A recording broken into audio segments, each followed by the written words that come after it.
shall we have a look at the consultation observation tool? Yeah. And let's just go through the consultation observation tool and see how you're feeling for doing this one. Okay? Fine, yes. Still okay to carry on doing it? Don't need a break or anything? No. Okay.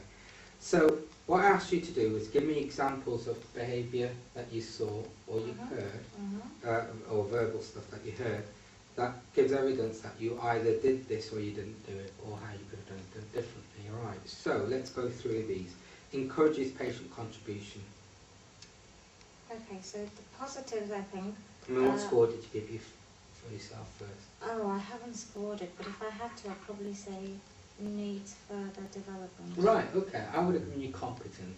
Right. Okay, why did you put needs further development? What evidence was there that says that you need further development? I think right at the beginning I shouldn't have jumped in with, okay, so your BP blood pressure was high last time, let's check it again. I didn't give her a chance. I did go back and then say to her, are you feeling all right in yourself, and stop taking her blood pressure. Yeah. But I think just because I kind of grabbed hold of her At right the as she beginning, came in. right, I think you're being hard on yourself, really.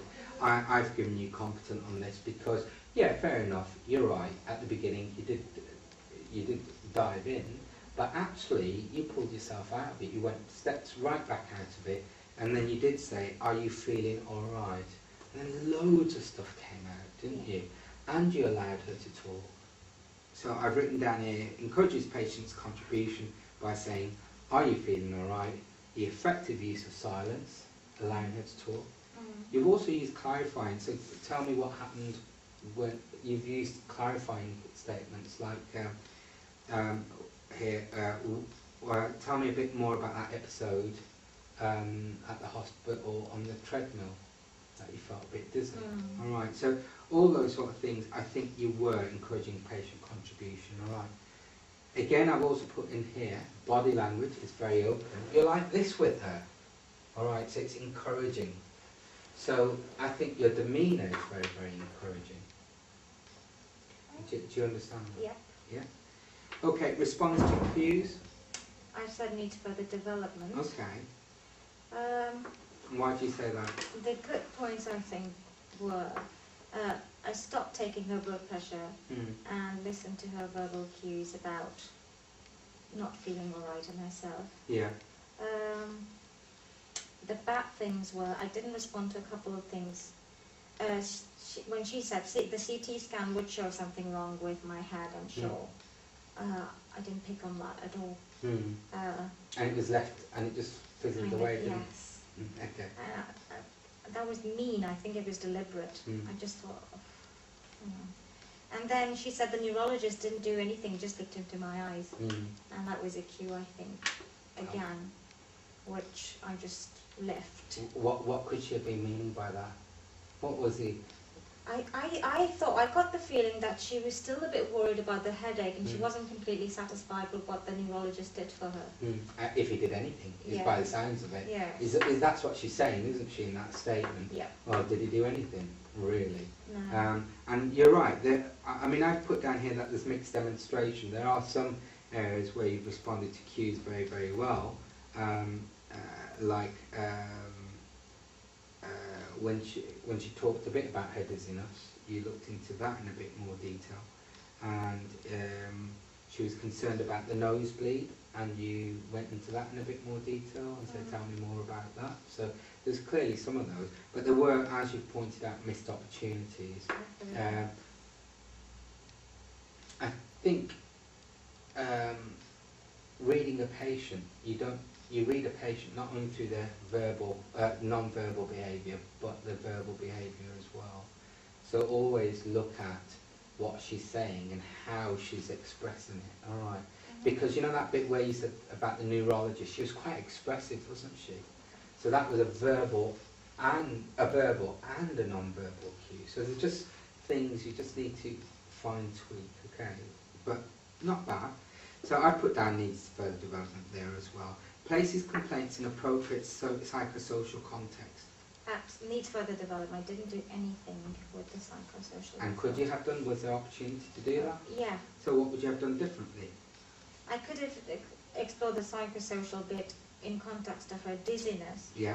and in context of her headaches. Yeah, and I've written exactly both down as well. So in context of the dizziness, what would you have done differently? I didn't go there at all, did I? No. I could have asked her about what it's like for her. Does it stop her doing anything? How it affects her on a daily basis? Yeah, take me through a typical day. Yeah. All right, because she said they were happening quite often, so it would be useful to turn around and say, so tell me about the last time, take me through a typical day. And that way you could really get into her shoes. Yeah? Sure. Okay. And the other thing was, you also said the headache. So what would you have done differently for the headache?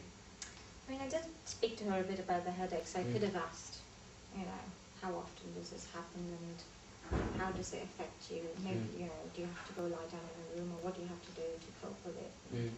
I think I would have gone into the psychosocial in a bit more detail, quite a lot more detail in terms of the headache. Right. Because she says the neurologist hasn't done anything. She's sure a CT scan would show something. So, you know, figuring out what happens on a day-to-day basis would have been really helpful, wouldn't it? Yep. Yeah. So we both agree needs further development. Yes. Explores patients' health understanding. I thought that was okay. I did explain to her that anxiety will increase her blood pressure even if she's on tablets. Yeah. Because she said, well, I'm taking tablets, so why should my blood pressure still be high? Also explained that, you know, what blood pressure is. Did she know what blood pressure was? Explained what the normal blood pressure readings are. Yeah. And I've put down here, I've put you down as competent, that you did explore patients' health understanding. You gave a good explanation of what, you've asked her what she knew about headache. She did turn around and you specifically asked her what did she said nothing really, and then you gave an explanation. I'm wondering whether it would have been helpful to have still started from her starting point. So what I mean by that is you turned around and said, what do you understand by headache? And she says, well, nothing really. And I think rather than going straight for an explanation, and I think your explanation was super, I possibly might have still started from her starting point and just said, well, tell me what you do know anyway, no matter how little, just to give me a flavour of what you know, and then I can start from there. Do you see what I mean? Because she might shock you, she might surprise you, and all you need to do is fill in the gaps. Much easier than starting from the beginning. Yeah, true. Okay. We didn't actually know whether she actually knew what you already told her. Yeah. I know she said she didn't understand blood pressure, but she might have done. She might have. Okay. Next bit, which is includes or excludes relevant likely significant condition. I mean, I'm pretty sure that I made sure she didn't have any features of intracranial. Yeah, I think it was evidenced by your history taking through the the headache. Yeah. All right. But I have so I've put that down as absolutely fine. All right, competent. But it's the next bit where it says appropriate physical mental state where I've put down needs further development, because I think a headache, I think it is worthwhile doing an examination, all right, especially if you don't know much about it beforehand from that patient. Is that fair enough? Oh, that's really annoying, all those doors shutting.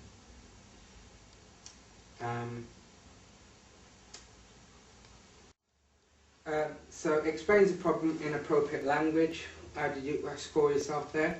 I wrote competent. Yeah, I think you're absolutely competent as there. I really like your explanation of your blood pressure being right at the level of the patient, you know, not high medical terms, but more about blood running through veins. I thought that was quite a good way of explaining the blood pressure. You know, no medical jargon. Seeks to confirm patient's understanding. What did you put there? I left a blank page, I wasn't sure. Alright. I've put down needs further development. Alright. Because we didn't know what she knew now as a result of what you told her, because we didn't check it out. No. Is basically what it's on about. Sure. Alright, so I might have said, how do you feel about things now? Alright, or is there anything in what we've discussed that has confused you that you'd like me to talk about in a bit more detail? And that would tell me the bits she still does not understand. Yep. If her husband weren't there, what might you have said? What are you going to go home and tell your husband about what? Yeah, what we've said and that's a good way of checking patient understanding, is to say, you know, okay, so you're going to go home and you say you have a partner, so no doubt your partner's going to ask you what the doctor said, so what are you going to say to him? That's a good way of checking understanding. Appropriate management plan explains management plan. What did you put down on there?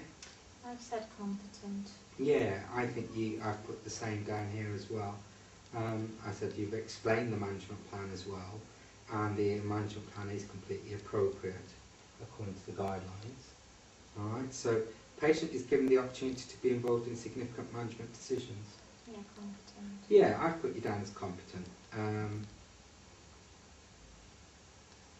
She decided she was going to take the tablet, didn't she? And that was really pretty good.